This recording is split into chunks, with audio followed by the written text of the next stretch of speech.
I bet that just looking at this you can already hear the sound in your head. There is an electrical relay right above here, and it clicks every time it flips between 0 and 1. Except that relay in most cars has been gone for years. These clicks are recording, and it goes way beyond turn signals. The more digital the world becomes, the more of the sounds you hear every day aren't real. Some of them are looking out for you, some of them are lying to you. How and when did we end up in a world scored by sound designers? Let's get into it and we'll play a game along the way. I play a sound, you guess real or fake.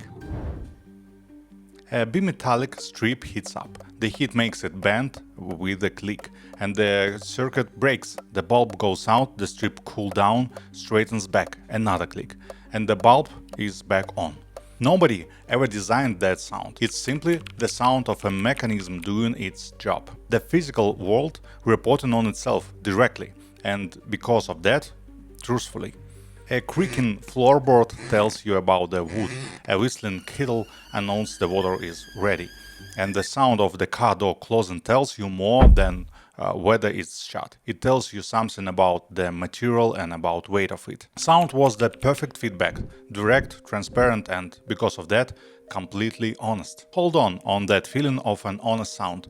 At the very end I'll show you how it was bought back and why it now costs $640,000. Volvo's sound engineers are in the forest outside Gothenburg, snapping branches. They're recording the sound that will live in their cars from now on instead on the relay click. All that work to design a sound that basically recreates the real one. Same with the photos. In theory, a photo is a reflection of reality, but getting it to the final result often takes a lot of work. The sponsor of the video, Luminar Neo, helps you do that work fast, without losing control or quality. It's an AI photo editor for Mac and Windows, plus a mobile app. For example, here is a photo of mine. Say I want it to feel more cinematic. I can quickly ask to split the image into layers. Select just the sky first and shift it toward a warm teal. Then make all the green colder. And of course, lift the black point, so that even with high contrast and all the details visible, you'll get that film look. Everything syncs so I can pick up right where I left off on my phone. The link is the first line in the description. It gets you the best price right now, before it goes up. And there is a 30-day money-back guarantee, if the app isn't for you. Now back to the forest outside Gothenburg, where Volvo's sound designers were snapping sticks, hunting the perfect turn signal click. Because it turns out the click is an interface.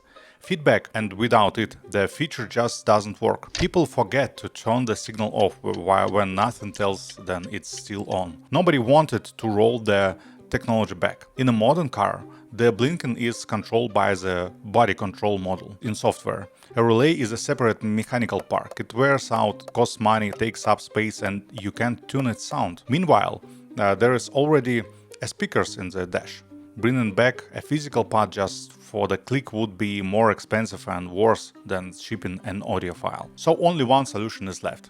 Record a sound that no longer exists in reality and play it back. That's how sound design entered our everyday lives. A craft that until that had existed only in movies. And now it was showing up in car interfaces. Car interfaces are peculiar corner of a design in general. So many things appear in cars before they appeared anywhere else. The car interface itself existed before anyone had started thinking about interfaces or any rules for them. And right here, the moment design arrived with its functional layer, the second layer showed up too, the emotional one. That's exactly why Volvo's engineers were snapping sticks in the woods. Hunting for the perfect click, they wanted it pleasant, soft and little bit wooden. Quick game, real or fake? The click of the trackpad on your MacBook or iMac. An easy one, but only at first glance. You probably know that a modern trackpad doesn't actually move when you press it. What you feel and hear is a taptic engine, a small magnetic motor faking the click. But hold on, if sound comes from something physical happening, doesn't that make it real? Well, the taptic engine can run almost silently, giving you the haptic feedback alone. Yet it sounds remarkably close to the old trackpads, the ones with the actual button. Because sound engineers turned it for exactly that, the whole surface works as a resonator, so you get precisely this, a pleasant, muffled click. So the difference isn't whether a speaker is doing the work, the difference is whether the sound is a direct trace of physics or something finely tuned to work on you. Since 2021, every new electric car in the EU is required to make sound at low speed.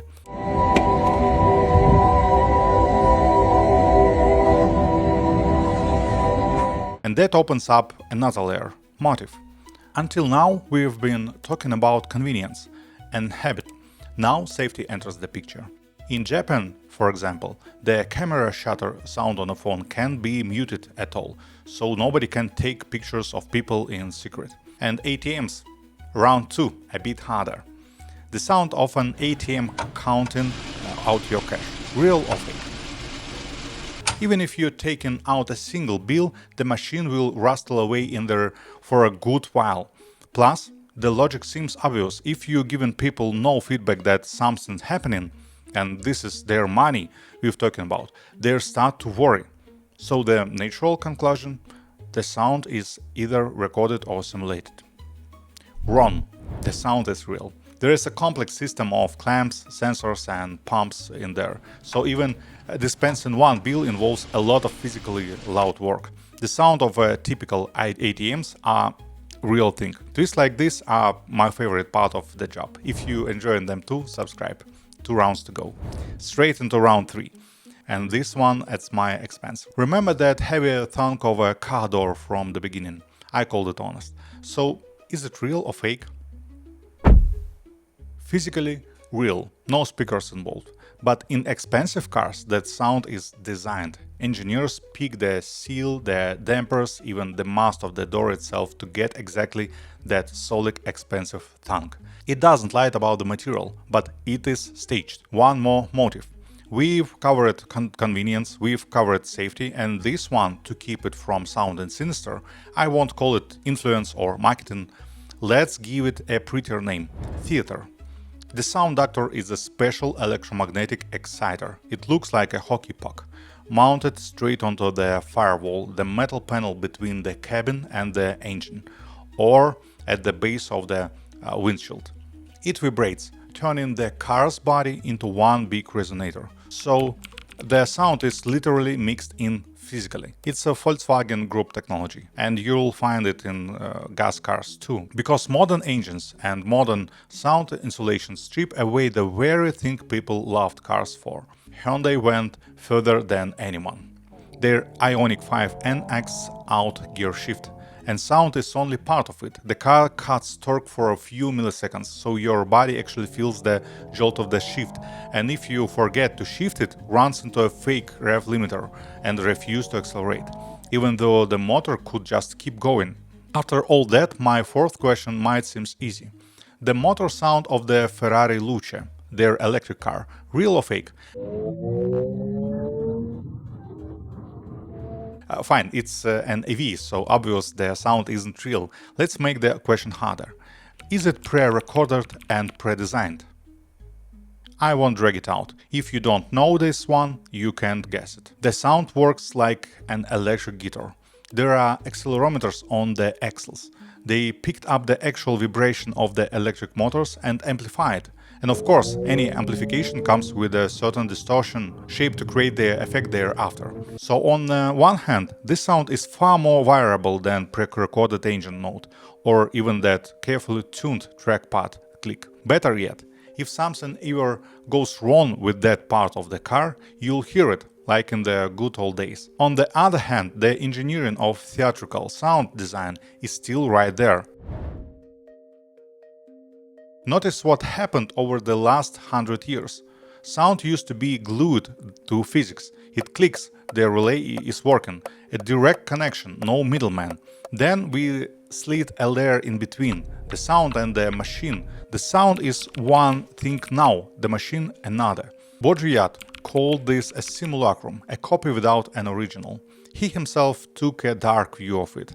I don't see anything negative here. As a civilization, building extra layers of abstraction is practically all we do. On one hand, they make our lives easier and better. On the other, they move us further and further from the source.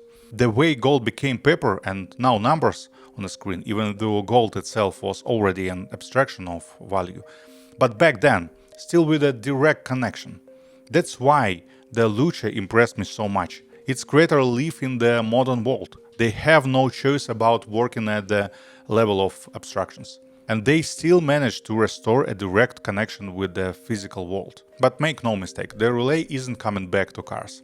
And the layers of abstractions will keep peeling up. And I think a lot of our modern human problem, the personal ones, I mean not the global ones, come down to this ever-thinning connection with the real world and with other people. That matters to me personally, so I've better deliberately bringing that connection back into my life. It's why I recently gave up my UK Global Talent Visa, a really cool thing to have, and I'm moving to a village in the foothills of the Tian Shan Mountains to be close to my family and the people I love. It's why I keep making more things with my own hands, from vibe coding, simple software, to 3D printing whatever I need around the house. And I'm certain about this, all of it gives me back a connection with reality, and it makes me happier, without cutting me off from the modern world and everything good about it. One of the people who inspires me to move this way is Issei Miyake, the Japanese designer behind Steve Jobs' famous turtleneck. I made a whole video about him, go watch it.